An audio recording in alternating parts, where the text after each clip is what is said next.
Om Loko Samastu Sukino Bawantu Om. Semoga semesta, ruang waktu beserta seluruh isinya rahayu. Om Anubadrah Kertawu Yantu Wiswatahu Om. Semoga niat, pikiran yang baik dan benar datang dari seluruh penjuru alam semesta. Om Satchit Ananda Om. Semoga kita selalu bisa menjadi benar, sadar dan berbahagia. Kali ini saya akan sharing mengenai kebijaksanaan. Kebijaksanaan sangatlah penting artinya dalam setiap saat kehidupan kita. Terlebih saat ini kita semua sedang menghadapi COVID. Tentu kebijaksanaan sangat kita butuhkan. Kebijaksanaan ada yang mengartikan suatu kepandaian atau kemampuan menggunakan budi intelek berdasarkan atas pengetahuan dan pengalaman. Jadi ada dua faktor yang memengaruhi tingkat kebijaksanaan seseorang dalam arti yang saya sebutkan tadi, yaitu ada pengetahuan dan ada pengalaman. Pengetahuan tentunya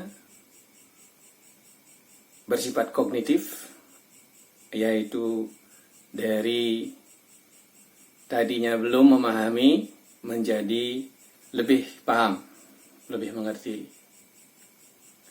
Sebagai contoh, ketika kita dulu menjadi seorang anak, belum menjadi orang tua, kita waktu itu belum memahami bagaimana peran sebagai orang tua. Terkadang kita banyak menuntut orang tua kita ini itu.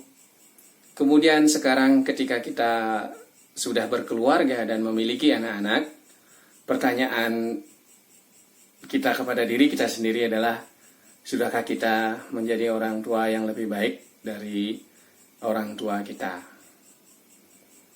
Tentunya pengalaman sebagai anak dan juga akhirnya pengalaman sebagai orang tua membuat kita menjadi lebih bijaksana. Kemudian yang berhubungan dengan pengetahuan, kebijaksanaan bisa bersumber dari pengetahuan empiris yang kita dapatkan dari bangku sekolah atau bangku kuliah. Namun kalau dari perspektif spiritual, kebijaksanaan yang kita maksudkan adalah kebijaksanaan yang disebut sebagai Wijnana, yang disebut turun dari Batara Guru Ida Sang Hyang Sewa, turun dari Sang Hyang Aji Saraswati, turun dari Sang Hyang Ganopati. Demikian dari beberapa literatur yang saya baca. Jadi kebijaksanaan ini adalah sebuah pengetahuan. Jadi pengetahuan yang dimaksud adalah pengetahuan yang baik dan benar, pengetahuan suci. Demikian. Kebijaksanaan harus dimulai dari pikiran kita. Karena dari pikiranlah timbul perkataan dan juga perbuatan. Jadi semua sumbernya di pikiran.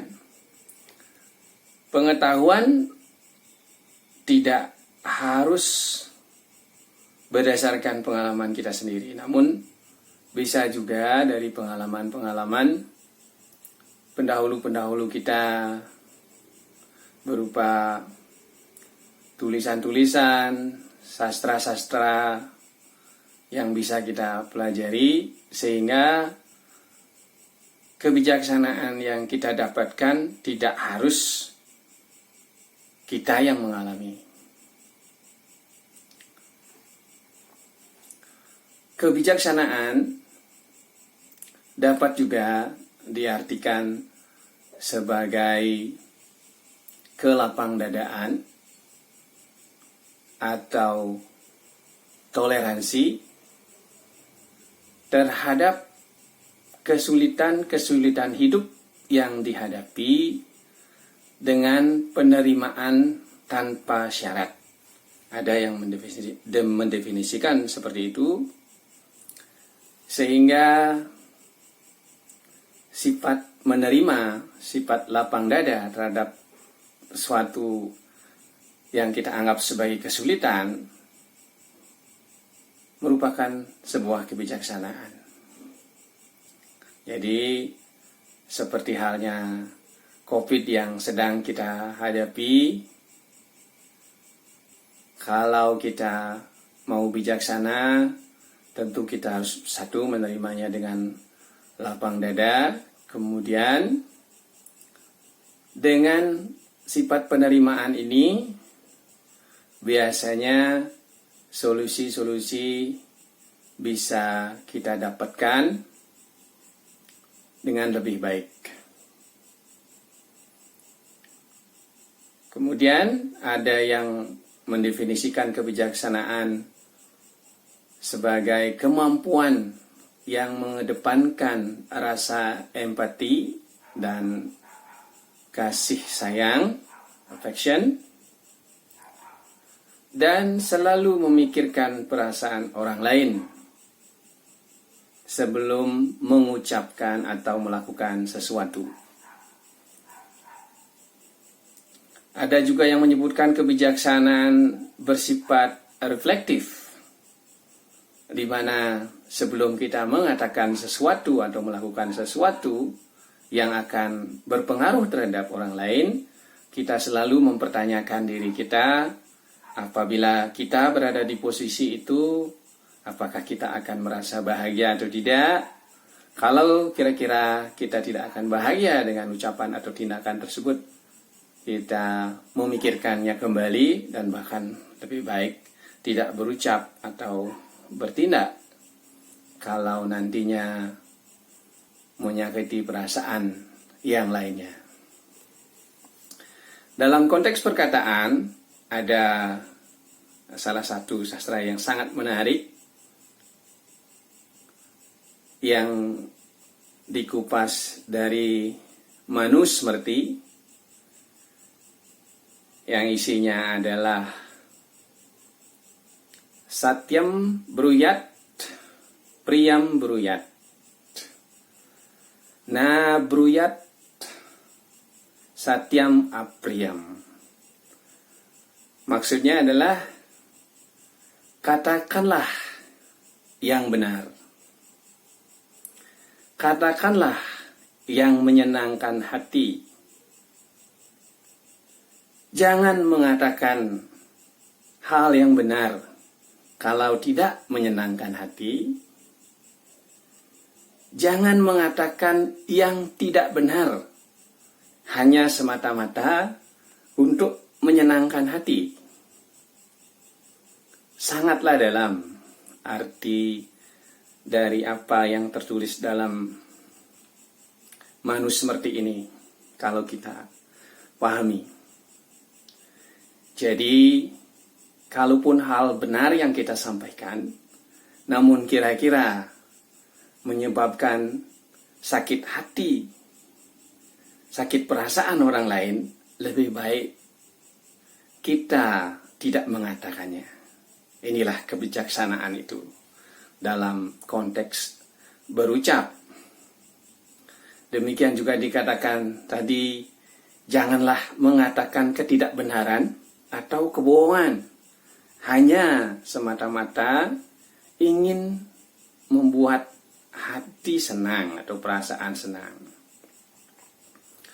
Demikian, karena setiap perkataan yang tidak membuat hati senang menimbulkan pertentangan. Dan setiap pertentangan dalam keyakinan kita disebut sebagai adharma, ketidakbenaran. Bahkan tadinya ingin menyampaikan suatu kebenaran, namun disampaikan misalnya dengan kekerasan, dengan cara memaksa, menjadi hal yang tidak benar. Demikian makna kurang lebih dari ungkapan apa yang ada di Manusmriti tadi yang saya ucapkan. Kemudian tentu dalam tindakan sangatlah penting kita itu menyadari bahwa dalam keadaan sekarang ini setiap dari kita memiliki situasi dan kondisi yang berbeda-beda. Jadi misalnya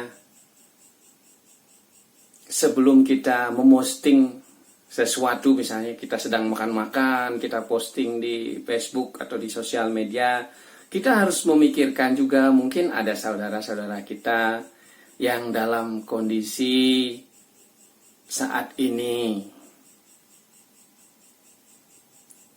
dalam kondisi sebaliknya. Demikian. Jadi setiap dari kita memiliki permasalahan, memiliki situasi kondisi finansial dan kondisi-kondisi yang lain yang berbeda dengan kita. Jadi di sini dibutuhkan kebijaksanaan untuk melihat sesuatunya dari berbagai persepsi. Jadi mungkin apa yang menurut kita baik belum tentu demikian bagi orang lain. Demikian. Jadi sebelum kita berucap, sebelum kita bertindak, kita lebih baik memikirkan dari persepsi-persepsi yang lain, sehingga cenderung nanti ucapan dan tindakan kita menjadi bijaksana. Demikian. Bahkan dalam konteks spiritual ada kebijaksanaan yang disebut sebagai sapiens, yaitu kebijaksanaan yang transenden, yang sangatlah luas. Misalnya kita sebagai manusia sering sekali mengeluh apabila ada suatu kejadian yang tidak menyenangkan indria-indria kita, kita anggap itu sebagai musibah, kita anggap sebagai bencana. Namun dalam konteks yang lebih luas, misalnya bisa saja ini adalah cara Tuhan, cara semesta untuk melindungi kita. Salah satu kebijaksanaan yang ada adalah, pemikiran yang ada adalah, NASA pernah merilis bagaimana lapisan ozon kita di langit jauh menjadi lebih baik, tidak banyak lubang-lubang setelah COVID ini. Karena apa? Pabrik-pabrik banyak yang tidak beroperasi, sehingga polusi tidak terlalu banyak. Mungkin saja kalau tidak di stop dengan kejadian ini, manusia mungkin sudah mengalami bencana yang lebih besar, kita tidak tahu. Karena sering sekali agenda yang maha kuasa kita sering tentang. Saya pernah berseloroh dengan salah satu teman di mana dia mengeluh,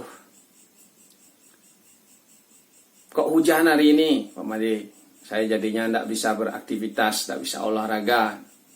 Akhirnya saya jawab dengan senyum dan penuh canda. Kita sebagai manusia, kalau hujan, kita mengeluh. Karena kita belum pernah menjadi Dewa Indra penguasa hujan. Di mana mungkin ada kepentingan sarwo pranoprani sarwo tumuh. Ada petani yang mungkin berdoa agar dapat air di sawah. Jadi kepentingan kita yang sesungguhnya mungkin kecil dibandingkan dengan kepentingan yang lebih besar, kita mengeluhkannya. Demikian juga sebaliknya, waduh panas sekali hari ini, Pak Ade katanya. Karena kita belum pernah menjadi Dewa Surya, di mana beliau memikirkan bukan hanya bumi, bahkan planet-planet lain di tata surya kita. Jadi ada kepentingan semesta yang lebih besar yang mungkin kita harus ikuti dengan kebijaksanaan kita. Disinilah yang saya maksudkan tadi, dipentingkannya penerimaan tanpa syarat. Tetapi kalau kita mengikuti indria-indria kita, rangsang indria kita, tentu kita hanya ingin yang enak-enak. Bahkan belum tentu yang enak-enak itu sesungguhnya adalah hal yang membuat kebahagiaan sejati dalam waktu yang lama. Demikian.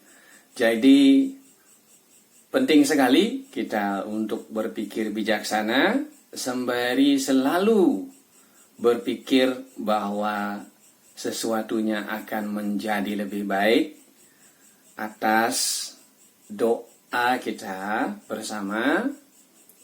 Tentunya lakukan tetap usaha-usaha sebatas kemampuan kita, dan jangan lupa juga untuk berserah sepenuhnya kepada Yang Maha Kuasa, Yang Maha Sumber, karena bagaimanapun ini adalah pelajaran bagi kita semua bahwa banyak hal di alam semesta ini berada di luar kemampuan kita sebagai manusia. Jadi di sini sangat dipentingkan kebijaksanaan dari kita semua. Jadi kalau kita belum berada di posisi yang kita keluhkan saat ini, jangan mengeluh, terima dengan baik. Misalnya kalau kita mengeluhkan pemerintah, apalagi mengeluhkan presiden misalnya, karena kita belum pernah jadi presiden gitu ya. Nanti kalau kita sudah jadi presiden, belum tentu kita akan menjadi lebih baik gitu. Jadi pemerintah misalnya, belum tentu kita menjadi lebih baik. Jadi lebih baik kita bersama semua bijaksana. Sebagai contoh di perusahaan, seorang pemilik perusahaan harus bijaksana karena sebelum COVID sudah lama mungkin karyawan memutar roda perusahaan sehingga perusahaan menjadi profitable, bahkan mengalami growth ya, pertumbuhan perusahaan. Mungkin saatnya saat ini membalas budi baik karyawan lah ya. Kemudian kalau yang mampu ya. Kemudian bagi karyawan juga harus memahami dari sisi pengusaha. Mungkin pengusaha juga memiliki kewajiban-kewajiban yang tidak diketahui oleh karyawan. Sehingga kalau sama-sama mengambil keputusan berdasarkan empati, berdasarkan cinta kasih, mengedepankan kepentingan bersama, pasti akan bisa diambil suatu keputusan yang bijaksana. Demikian kali ini saya sharing tentang kebijaksanaan. Yang Maha Bijaksana tentu Sang Yang Siwa, Tuhan itu sendiri yang kita sebut sebagai Betara Guru. Kemudian Ida Sang Yang Aji Saraswati sebagai sumber daripada ilmu pengetahuan suci, kebijaksanaan. Kemudian Ida Sang Yang Ganopati yang disebut dalam beberapa literatur sebagai simbol dari kebijaksanaan. Kebijaksanaan kalau dalam bahasa Inggris disebut sebagai wisdom, kalau kita buka di kamus juga berarti pengetahuan, berpengetahuan, wise itu. Jadi kebijaksanaan ini kalau dalam konteks Pancamaya Kosa kita berada pada lapis badan kita yang keempat yang disebut sebagai Wijnana Maya Kosa, dan Wijnana Maya Kosa inilah yang sesungguhnya paling dekat dengan jiwa kita, Sang Ananda Maya Kosa. Jadi Ananda itu berarti kebahagiaan. Sesungguhnya sangat jiwa kita ini selalu bahagia. Cuma atas rangsang-rangsang indria kita kadang-kadang menjadi tidak bahagia. Demikian. Sehingga kalau kebijaksanaan dan badan pengetahuan ini yang disebut Wijayana Mayokoso ini paling dekat dengan Sang Atman. Jadi kita harusnya selalu meningkatkan diri kita di level manas kita dari yang berbasis ahamkara, ego, menjadi citta budir. Jadi pikiran yang sudah bijaksana. Semoga atas tuntunan Tuhan Siwa Betara Guru, Sang Hyang Haji Saraswati dan Sang Hyang Ganopati, kita semua bisa bijaksana, semakin bijaksana dalam menghadapi setiap kesulitan yang kita anggap kesulitan dalam hidup ini. Saya doakan semoga semua sehat, bahagia, panjang umur, berlimpah dan sejahtera. Om Santi, Santi, Santi, Om. Semoga Triloka Rahayu, semoga semua Tri Salira Rahayu. Semoga semesta beserta seluruh isinya Rahayu.